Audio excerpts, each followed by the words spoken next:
What's up, gamers? It's John, Games31, and here's a look at Southeast Game Exchange held July 6th through 7th, 2024 in Greenville, South Carolina. I've been to South Carolina several times before, first time to Greenville, and I'll tell you what, every time I go to South Carolina, everyone's super nice.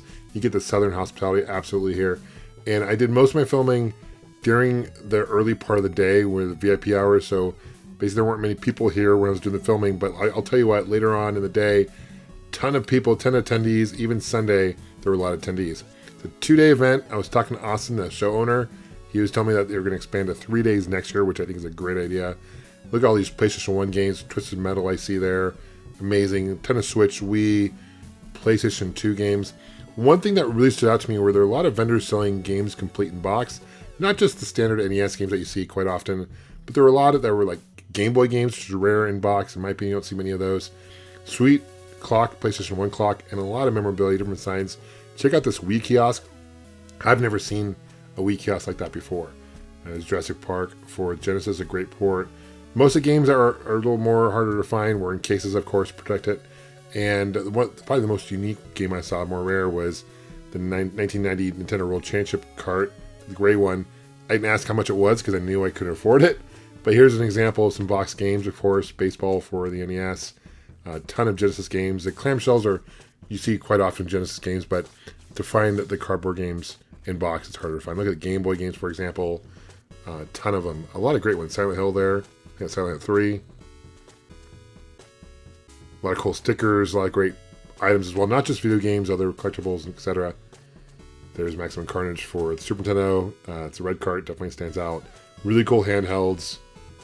There's Parappa the Rapper for the Game Boy. If you see anything cool for games, let me know. Leave in the comment section. If you see something that spots out, grabs your attention. Ton of controllers, Guitar Hero. I hope they make a new Guitar Hero. I really do. I love that series, Rock Band. Look at that Beatles, Rock Band, speaking of which, down below. A CRT. A little hard for me to carry. Those are a little big. This is premium edition games. They're good friends of mine, and they're selling their games here. A lot of Switch games, some NES games as well, homebrew games that they produce. Rainier Parade is a really fun game, for example. That's like a Wild Goose Game. Here's some more box games. Mario 3, of course, one of my favorite games of all time. Mario 2, Castlevania, Rambo. Some classic shoutouts there. It's like there's a PlayStation 1 mini with the screen that folds up. That was a cool add-on. This was cool. These vendors, some of the vendors that didn't have the game in cases, they made their own, which I thought was unique. There's several vendors that had their own boxes they created. 3DO games in box, long box. You don't see many 3DO games in the wild at these events. But I'll tell you what, I love going to these gaming shows because you see some great games. Look at that TurboGrafx 16 or Jaguar CD, which is unique. Sega CD, TurboGrafx 16 in box. But also, in addition to games, just hanging out with really cool people there. There's a lot of great guests. I had the honor of being a guest at this event. A lot of people come up to me who recognize me from my YouTube channel. It was awesome hanging out with them. And not only do they have this huge vendor hall, I'll show you later on, they have an arcade, they have some games you play, tournaments.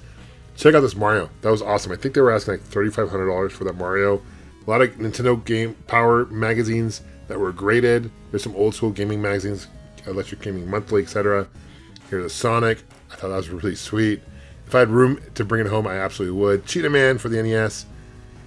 And look at this, Atari 7800, a Zelda, I thought, a ton of cool just store displays. There's a Super Nintendo, Super Famicom, some plushes, more box NES games, of course, and here's some Game Boy games. NES games definitely go for a pretty penny, and look at this, TurboGrafx 16. There's Scott. Scott's awesome. He's a great channel here on YouTube as well, so it was really cool hanging out with him. He was a guest here, selling some of his TurboGrafx 16 games. You don't see many of those in the wild. I saw a ton of these here at this event. That's one reason why you definitely should check out these events if you have a chance, because this is a great place to pick up games and meet some really cool people. There's some unique controllers there. That guy was asking quite a few bucks for those custom controllers that lit up. I think he was asking like for $60 for those. Look at graded TurboGrafx 16 games. Well, that's pretty cool. There's some Super Nintendo box and 64 in case with a plastic case, which is nice to protect it. Sega CD again. Some more games. Joe and Mac, I spot Joe and Mac. That's a great one too. Final Fight Look at all these box games here as well. And yet even more box games. Bubble Bobble 2, which goes for a pretty penny now. Pretty hard game. DuckTales. I saw DuckTales 2 earlier at the show.